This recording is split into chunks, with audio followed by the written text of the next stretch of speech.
Hello friends, welcome to YouTube channel education Niketan. आज के हम इस वीडियो में स्क्रीन पर जिन परीक्षाओं की सूची आपको दिखाई दे रही है या जो चीज़ लिखी हुई है उसके बारे में हमारे पास जो भी सूचना उपलब्ध है वो आपके साथ साझा करूंगा।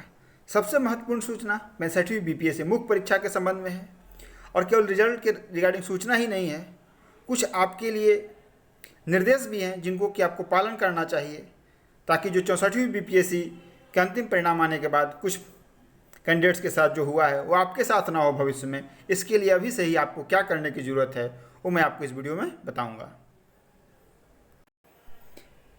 बीपीएससी के वर्तमान परीक्षा नियंत्रक अमरेंद्र कुमार ने जैसा सूचित किया है कि 65वीं बीपीएससी मुख्य परीक्षा का अंतिम परिणाम यानी मुख्य परीक्षा का जो परिणाम है वो जुलाई के प्रथम हफ्ते में जारी कर दिया जाएगा। स्क्रूटनी का कार्य चल रहा है, किंतु जैसा कि बीपीएससी का ट्रैक रिकॉर्ड है, कोई जो कहती है उसमें 15-20 दिन डिले हो जाता है, तो आप मान के चलिए कि मैक्स जुलाई के द्वितीय तृतीय सप्ताह में रिजल्ट जारी हो जाएगा। जब 64वीं बीपीएससी का इंटरव्यू का प्रोग्राम जारी हुआ था उसके साथ एक नोटिफिकेशन जारी की गई थी। उसकी टिप्पणी नंबर 3 आप पढ़ेंगे जो कि आपके लिए बहुत महत्वपूर्ण है, क्योंकि 64वीं बीपीएससी के अंतिम परिणाम जारी होने के बाद कुछ ऐसे विद्यार्थी हैं जिनको केवल सर्टिफिकेट के कारण नौकरी गंवानी पड़ी है। इसलिए आपके साथ ऐसा ना हो, इसलिए 3 नंबर जो सूचना है उसे आप ध्यान से देखेंगे। शैक्षिक योग्यता संबंधी मूल प्रमाण पत्र आरक्षण का दावा करने वाले उम्मीदवारों को उनकी मौखिक परीक्षा साक्षात्कार की तिथि को ही सक्षम पदाधिकार यानी कि जो उसके लिए ऑथराइज्ड अथॉरिटी है उसी के द्वारा निर्गत मूल प्रमाण पत्र एवं आरक्षित वर्गों की महिला उम्मीदवारों को पिता के नाम से बना जाति प्रमाण पत्र, ध्यान दीजिएगा, पिता के नाम से बना जाति प्रमाण पत्र क्रीमी लेयर रहित प्रमाण पत्र अनिवार्य रूप से प्रस्तुत कर सत्यापन कराना होगा।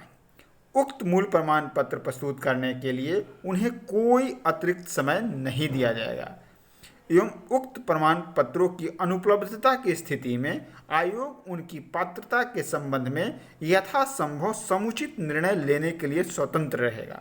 और वो निर्णय क्या होगा कि आपकी जो कैंडिडेचर है यानी कि आपकी जो उम्मीदवारी है वो कैंसिल कर दी जाएगी। और बीपीएससी ने 64वीं के जो अंतिम परिणाम जारी किया है उसमें साफ साफ कुछ लोगों के साथ ऐसा किया है। इसलिए अभी भी अगर आपके पास सर्टिफिकेट नहीं है, आपको लगता है कि आपकी मुख्य परीक्षा अच्छी गई है, तो आप इन दस्तावेजों को बनवाने में अभी से ही लग जाएं। लॉकडाउन धीरे धीरे ओपन होने लगा है, सरकारी ऑफिस खुलने लगे हैं, तो अगर आपके पास ये प्रमाण उपलब्ध नहीं है तो आपको ये उपलब्ध करा लेने चाहिए 10 से 15 दिन में अगले। दूसरी जो बात आपको ध्यान देनी है, 65वीं बीपीएससी मुख्य परीक्षा जिन लोगों ने दिया है, 64वीं से आपको एक और सीख लेने की जरूरत है कि इंटरव्यू में इस बार 50 से कम बहुत बच्चों को नंबर आए हैं, यानी कि इंटरव्यू के लिए आपको अभी से ही मेहनत करने की शुरू कर देना चाहिए। अब आप एक दिन में ना हॉबी डिसाइड नहीं कर लेंगे, रिजल्ट आएगा और आप सोचेंगे कि आप स्विमिंग हॉबी है और आपने बता दिया कि स्विमिंग है, सिंगिंग है, तो आप अभी से ही आपको हॉबी क्या रखनी है, चाहे आपके बैकग्राउंड से क्या क्या प्रश्न बन सकते हैं उसकी एक सूची बनाना शुरू कर दें जो आपका रिजल्ट आने के बाद आपको मददगार साबित होगा। अब आते हैं 31वीं बीपीएससी की जुडिशरी की जो मुख्य परीक्षा होने वाली है, जिसकी डेट आ चुकी थी लेकिन कोरोना के कारण स्थगित कर दिया गया था। ये फर्स्ट वरीयता में है और इसकी पूरी संभावना है कि इसी हफ्ते के लास्ट में इसी महीने के अंतिम तक इसकी जो शेड्यूल है एग्ज़ाम की वो वेबसाइट पर अपलोड कर दिया जाएगा। उम्मीद है कि इसका परीक्षा जुलाई के आखिरी सप्ताह में आयोजित करा लिया जाएगा अगर कुछ अप्रत्याशित नहीं होता है। मैं इसलिए कह रहा हूँ कि अगर एक महीने के बाद कोरोना के केसेस फिर से बढ़ने लगे तो अलग परिस्थितियाँ हो जाएंगी, सारी चीज़ें जो अभी हो रही है वो नहीं हो पाएंगी।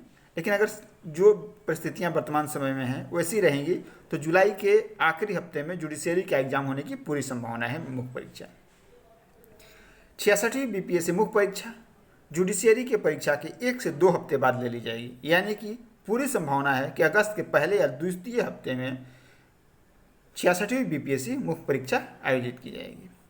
67th के नोटिफिकेशन की जहाँ तक बात है, जुलाई में नोटिफिकेशन नहीं आने वाली है। नोटिफिकेशन पूरी संभावना है कि अगस्त के लास्ट में या सितंबर के प्रथम वीक में आएगी और अब एग्ज़ाम जो अक्टूबर में होने वाला था उसकी भी संभावना नहीं बनती। ये एग्ज़ाम अब नवंबर या दिसंबर में जाएगा लास्ट ईयर की तरह। अब आते हैं एपीओ मुख्य परीक्षा। एपीओ मुख्य परीक्षा अभी इन जो ऊपर 2 परीक्षा मैंने बताई उसके बाद आयोजित की जाएगी। इसके जो फॉर्म फिल करके सेंड करने की तिथि है उसको फिर से एक बार बढ़ाया जाएगा, क्योंकि आयोग को बहुत सारे बच्चों का मेल मिला है कि वो अभी तक फॉर्म को फिल करके सेंड नहीं कर पाए हैं। बहुत सारी जगहों पर पोस्ट ऑफिस अल्टरनेट में खुल रहा है या बहुत तरह की समस्याएं हैं, जिसके कारण या कुछ लोगों का सर्टिफिकेट उपलब्ध नहीं थे, लॉकडाउन के दौरान ऑफिसेज बंद थे। तो जो एपीओ की तिथि है उसमें फिर से एक बार एक्सटेंशन रिगार्डिंग नोटिफिकेशन जो है अगले हफ्ते में जारी होने की पूरी उम्मीद है। इसकी जहाँ तक मुख्य परीक्षा का सवाल है, सितंबर से पहले बहुत कम चांसेस है, मैक्स चांस है इसका कि सितंबर में ही ये परीक्षा आयोजित की जाएगी। तो ये रही इन 5 परीक्षाओं के बारे में सूचना। 65वीं बीपीएससी वाले इसे हल्के बना लें, इसको एक सूचना की तरह लें और अपना प्रमाण पत्र समय रहते जरूर बनवा लें ताकि आपको बाद में पछताना ना पड़े। धन्यवाद।